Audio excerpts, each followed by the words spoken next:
Let's talk herd.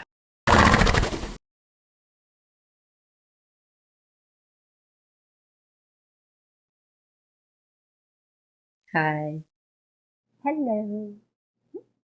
So I was thinking about what we were talking about, um, how we feel when we see other people's work.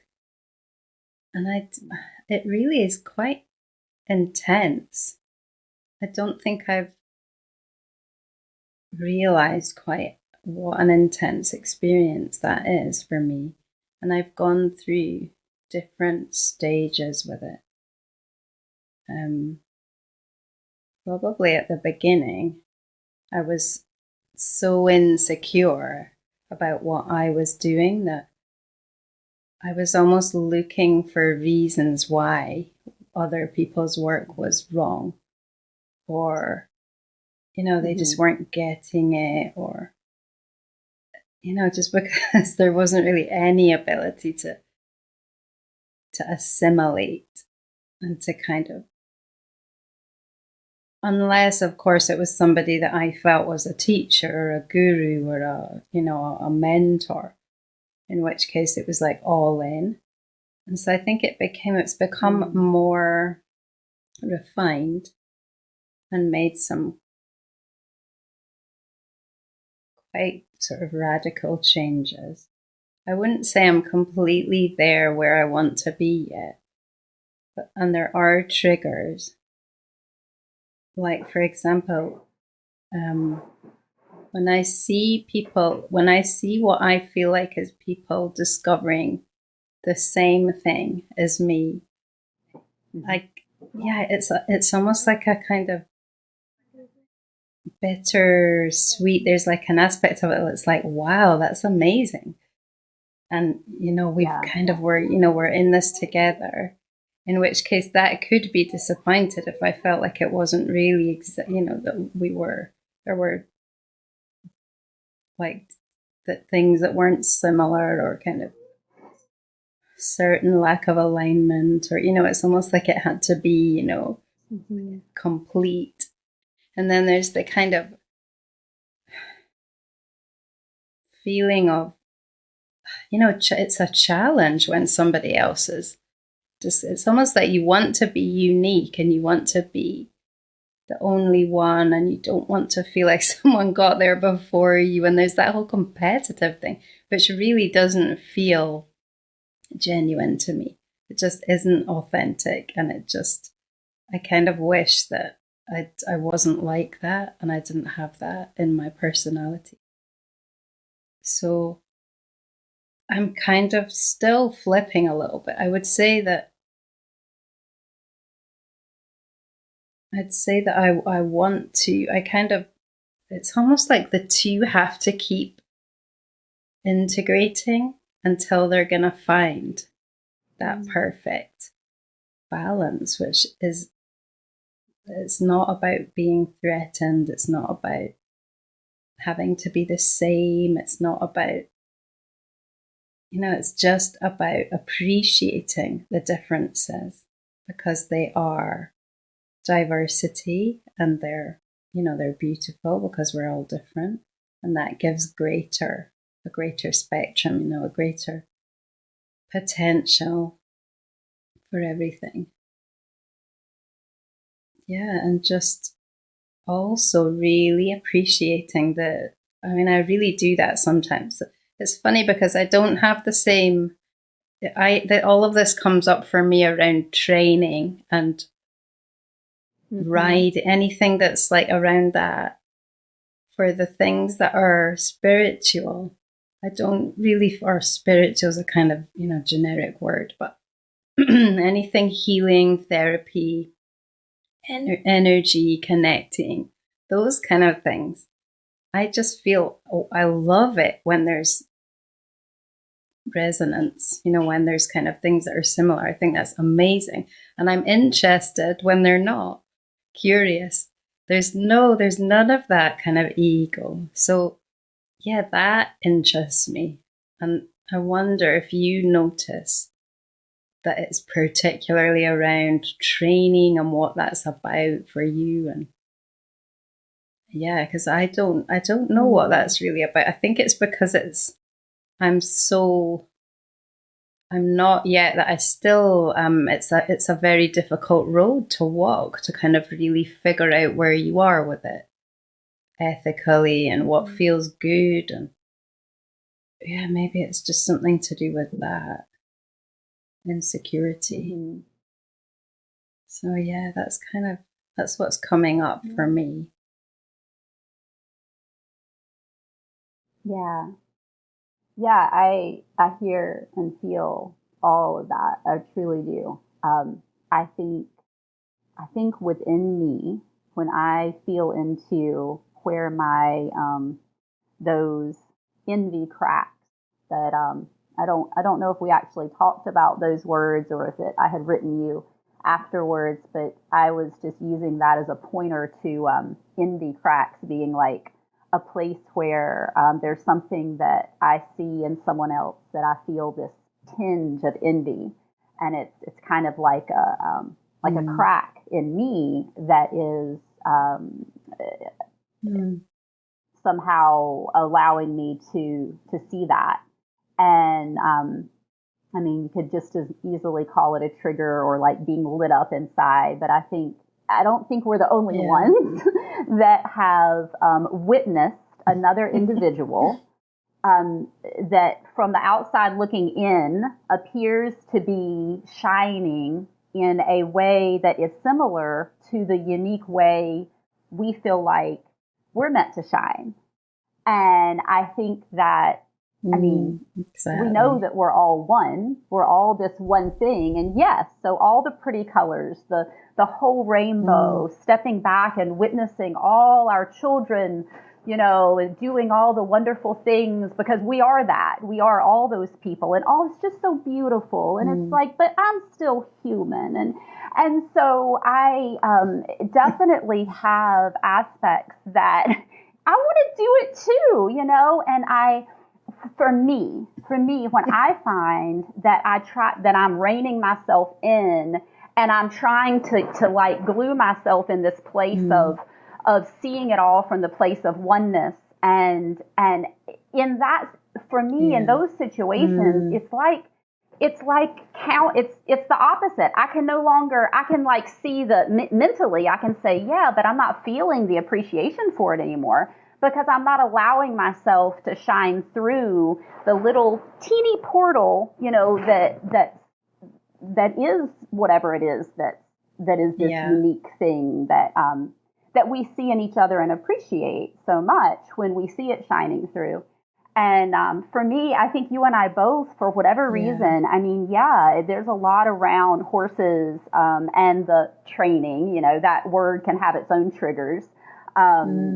But totally, because for me, I mean, horses were the thing, they were the one thing in my life that stayed the same when my parents divorced and I was going here and there and everything was crazy and different. The horses were the one thing that stayed the same. They were the one thing that I was good at from an early age and that other people recognized as that. And they were the one thing that was Yeah. always peaceful. Like I was blessed by the early horses in my life were what my granddaddy called the babysitters. And they just took care of me. And it didn't matter if I was bouncing and bumping them in the face and whatever. They just took care of me. And so it not everyone's Yeah. first experience with a horse is that, you know, and certainly those horses went through, I mean, No, their life wasn't that's always true. easy, but they weren't judging it. They were totally in themselves, being Yeah. themselves, like it wasn't like they were Yeah. even broken. They were just sharing this tremendous gift that totally still supports me to this day. And so now, I mean, one of my most Yeah. soul and like enlighten what brings me to life the most is doing things with the horses that where I feel like we're more equals in the dance. And I think this is where you and I have places that we have matching pictures, perhaps, of, you know, recognizing the fact that the horse Yeah. has sacrificed for me, and wanting to dance with them, but still have that shared partnership. And I think there's a lot of people perhaps that have the horses kind of saved them, and so they're on a similar path. And then there's a lot of times it's probably always going to look different to some degree, because even if it was exactly the same, it's pouring through the portal of you and pouring through the portal of me, and that in and of itself changes it. So it's like, we're never going to find, I don't feel like we're ever going to find a matching picture that's actually the same. And for me, when I do the same thing, I will see something that is that indie crack for me. And then I will find myself wanting to pick it apart and find what's wrong with it. And for me, it's not because it's not good enough. It's because I don't want it to be good enough. Like, no, you got to be doing something wrong, because that's my thing. Yeah. And it's happened so many times that now at least I can see the reoccurrence of it. And part of the beauty in it is it's such a guide. It's such a guide to, because it is in me, and it's in you, and whoever is lit up, positive or negatively speaking, it's just two polars. It must be in us too. And so it's kind of beautiful, actually. And honestly, my favorite thing is this. Like, this is my favorite thing. Like, just being totally open. And it's also scary. I mean, after our first conversation and we hung up, I was like, oh God, what did I say? And what did I say anything about Camille that wasn't? I hope I didn't say anything that nice. So it's but yet I live for it. I could not have a conversation that wasn't like this because when the shell is there, it just starts to feel so fake, and it's like, ugh, and I have to run. So here we are. I'm very grateful for your actually, your dedication to this. Yeah. Go ahead. Yeah. I was just going to say that what you were saying really fits in with like about our conversation here. It feels closer to what we have with the horses. That and I think maybe that's why we feel threatened when we look at people, because it's almost like that's threatening at what we have with the horses, like that. Like, we know what we have, and it's precious, and it's, and it is something that if you had it from childhood, it's very complete, and it's like, it's really hard to expose that to kind of, others. And in a way, this kind of situation is like having that with another person, which is really amazing. So I don't know how that could be. I suppose it's just difficult because our world is so full of thinking and ideas and just coming out of the present moment, really. And we can't understand other people's present moments, really, I suppose we can understand it from a perspective of love, but we're not always in that place. So it's, it kind of explains. Because I do know that if I can look at something two completely different ways, it's, if I'm on a high vibration and I'm feeling really good about me, everything that I see just, either it looks wonderful and I love it, or it doesn't matter. It's just, someone on their journey. So it's very, and I think it is powerful for us now as humans. I kind of had a thought of that the other day, that is a little bit what this is about, and it feels like it's about, for me, doing the podcast, and it's about bridging that gap a little bit so that we can be more real with each other in the way that we are with the horses, because there's no real reason why not. Like, we might not, some people might be like some people at horses in the herd that you don't get along with as well, but you can still connect. Yeah. So Feels Well, good. and I definitely, too, from kind of a continuation of what we had talked about the first time, I have found that for me, when when I have those indie cracks, um, and then when I, they typically, there's something that I've been um, suppressing, and there's some place inside of me that I feel somewhat trapped. And Mm, sometimes it's just not mm, time to, sometimes those aspects and of course it's all perspective, and but it's not that at every moment in life you can just perhaps rearrange everything, and it's not that that's even right, but sometimes there's things mm. that seem like they can't be rearranged when in truth they could be if we just decided to, and if we just did. And Mm, usually that means they're scary, exactly. because it means there's Yeah. going to be big change, and we Yeah. might be afraid we're going to hurt someone, Mm, or that something's going to, and there's so much fear that can come up around that.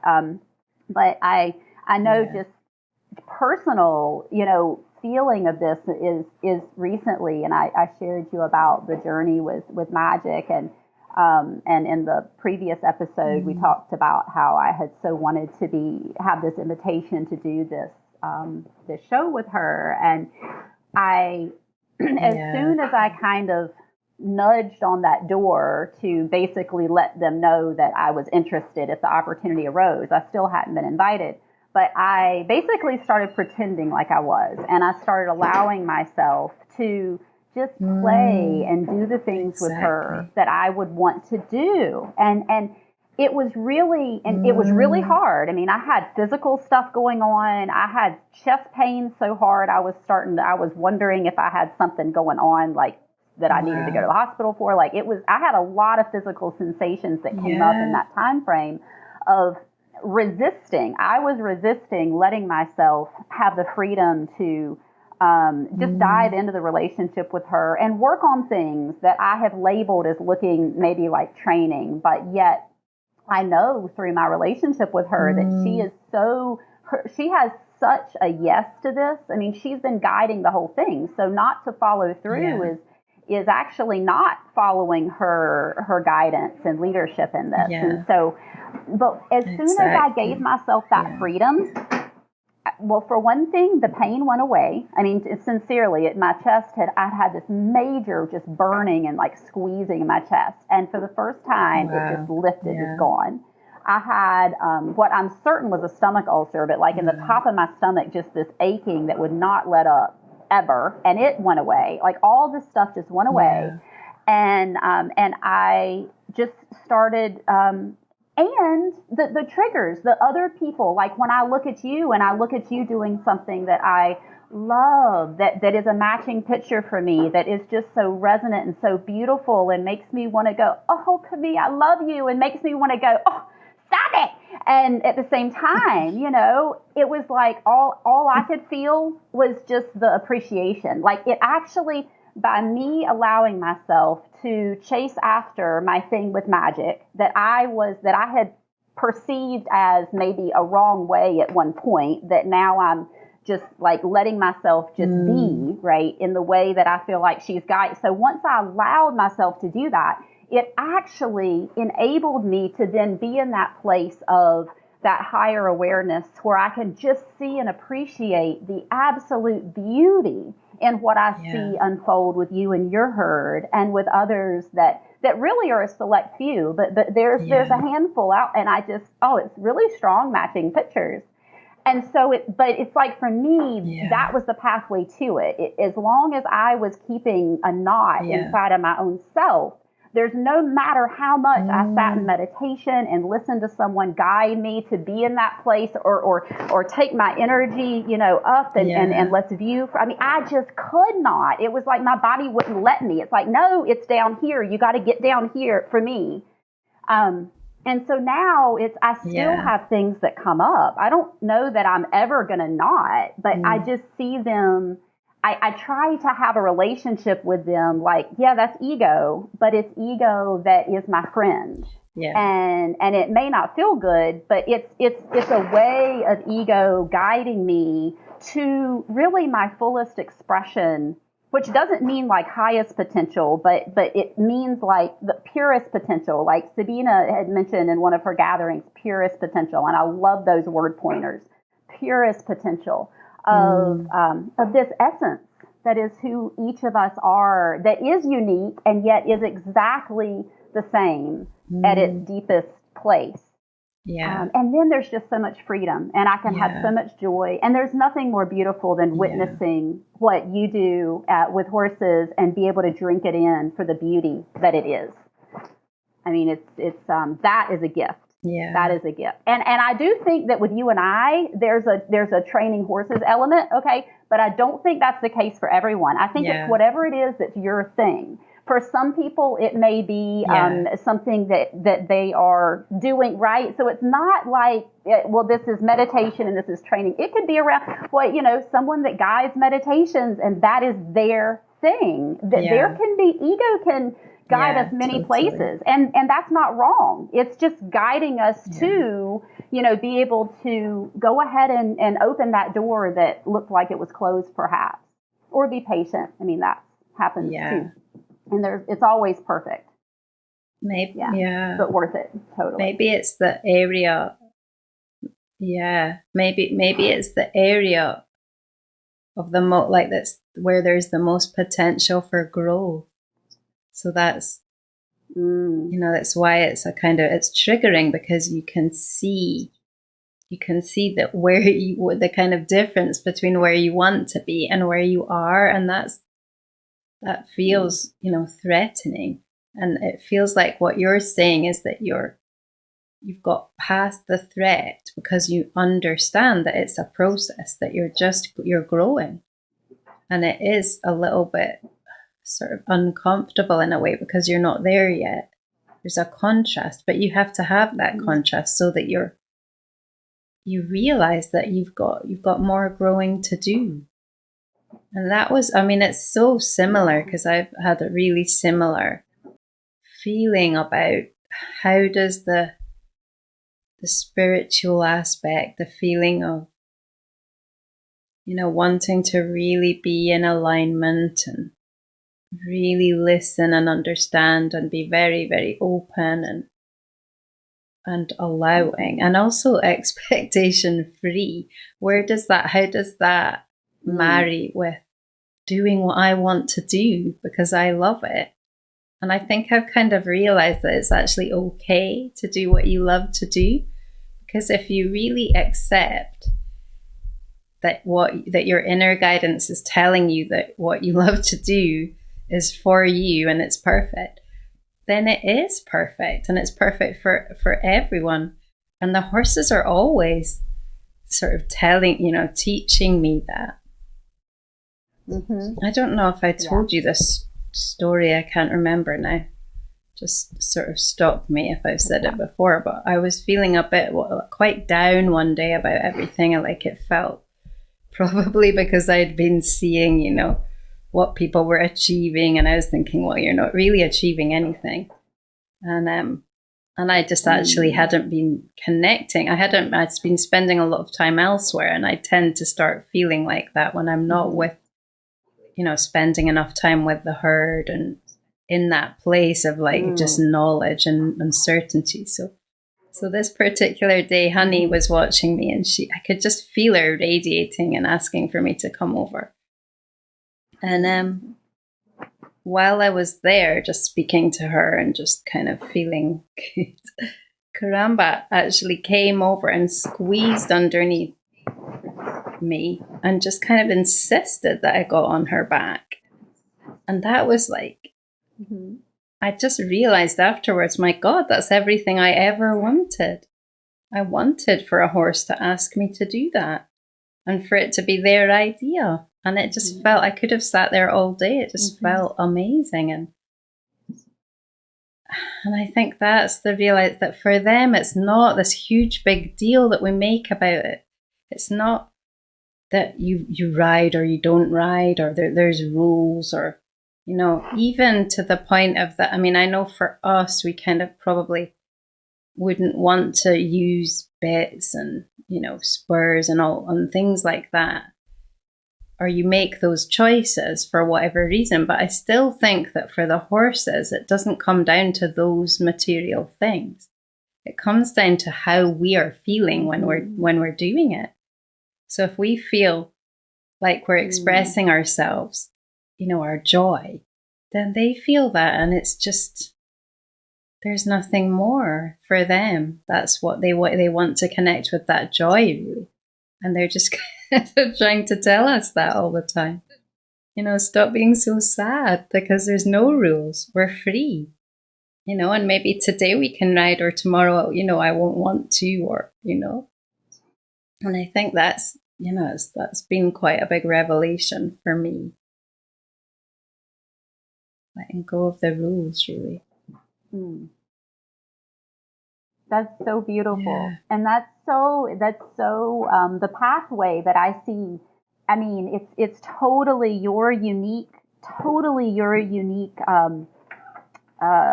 place where you shine through. And yet it's like, I see every step, because it's at the beginning of the story. It's this place of feeling, that feeling down for whatever reason. And perhaps because of seeing something that was this matching picture that you, but then you allowed yourself to just go to that place, which is the place that you had perhaps not been giving as much space and energy. And then like what you described, like that to me is so the painting of you. Like that's what you do that is so beautiful and freeing, and so many just have such a resonance. But that essence of the horse really just tuning in and just wanting to feel what it is, wanting us to feel that joy and freedom inside. But the way that you said it and experienced it, I mean, and then to write about it and to share it in the eloquent way that you do, I mean, I think that is the horse show. I mean, that is the performance, right? And of course it's not a competition, because like, how could you possibly compete against anyone when you're only competing against yourself? Like, it's but you are in a way competing against yourself, because we're all like trying to get so true that we could not be more true than who it is that we truly are. And there is like an inner competition. And I think all of these things that we're seeing are only, our ego is only intending to help us dial into how much, like, how real can Camille be? Like, how much more so can she be of who she already is? And the more so you become, like, the more it just lights up the whole world. And then I can become more so of me. And if I'm not already, then I'll get pissed off about it, and then I'll have to go do it, because like it can work both ways. Like you just shine, just let it. Yeah, so absolutely. like just let it shine, and people it's not always gonna feel good to the other person, but they're gonna eventually come to the place where they go out and they do themselves, which is doing that all as one place. And it's so beautiful. Absolutely, so beautiful. And so deserves your time. Oh, it deserves your time. It is so, it's really incredible to witness. Yeah. It does. It does feel like it has quite a slow, natural rhythm. Like it, and I don't know if that's because that's how quickly I can assimilate it, or whatever, or if that's me, or if it's just the horse. I kind of sense that it's them, and they just were going at the kind of slowest, the rhythm that's the slowest. So we're kind of, it's not about, it's not really, it's almost like the deeper you go down away from the actual what it looks like and into the energy, the closer you get to, the more it sort of slows down, because it's like, it's just a kind of, I don't know, it's more vibrational maybe. But I do think I have really had to kind of realize that we are here to experience, and we can't, there's nothing wrong with competing and doing. There's nothing wrong with being a human being and living a human life. And it's not really, we're not really here to meditate all day under a tree necessarily. I mean, if that's what you want to do, that's great, but not because you feel bad about it, because you don't want to live. Like, I think we're here to bring things into physical reality. And that's what I think is really, it is amazing about what everyone's doing with their horses, really. Whatever, however that kind of manifests itself. Yeah, so. Yeah.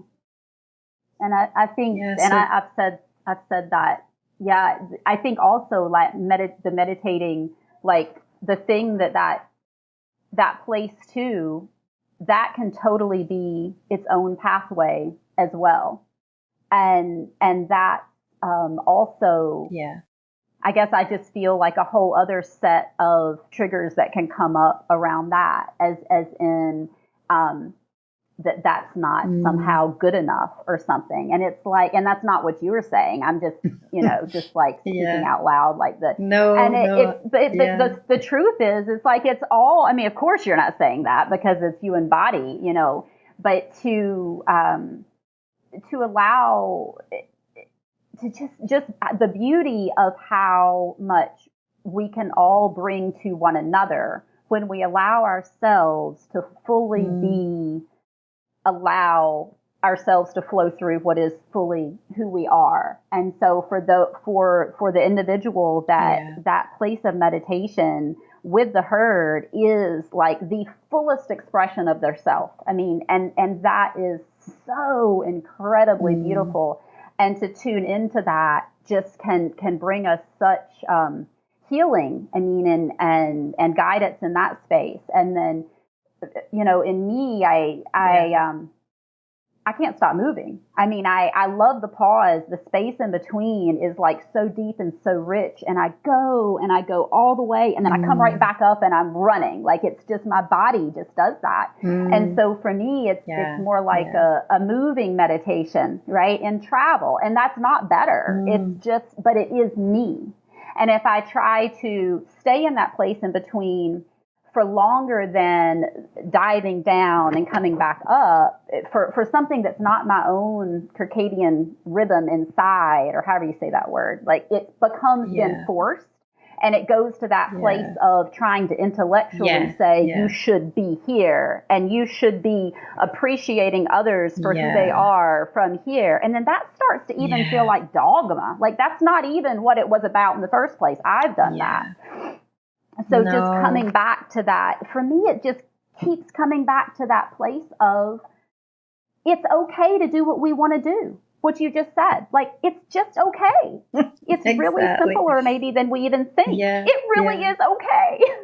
It's so powerful. Yeah, it's such a powerful thing to realize that. Yeah, I mean, I remember one time I couldn't sleep this night, and I just kind of was looking at some meditations on my phone, and it was an Abraham Hicks thing, and Abraham said, if you're not sleepy, then don't sleep. You don't have to. Just kind of get up and do something, or and it just seems so obvious, but we just kind of don't let that happen. Or so often we just put these kind of limitations on what's allowed. And I guess I've always felt this kind of quite strong inner awareness of freedom. And like, when I had rabbits when I was younger, I always wanted them to be living outside, even if they escaped and got killed on the road or something. That was better than them living a life in a hutch. And I've had dogs that have run away, and I've had a lot of kind of sadness from that, from just trying all the time, or following that just love of freedom and allowing it for the animals. And I think I would say, I don't know if this is sort of true or not, but I feel like the animals in my life tend to come and go a little bit quicker because they don't feel held on to so much. Because I know that if they want to bounce out of their form, that's okay. And I think that's, it just feels right for me.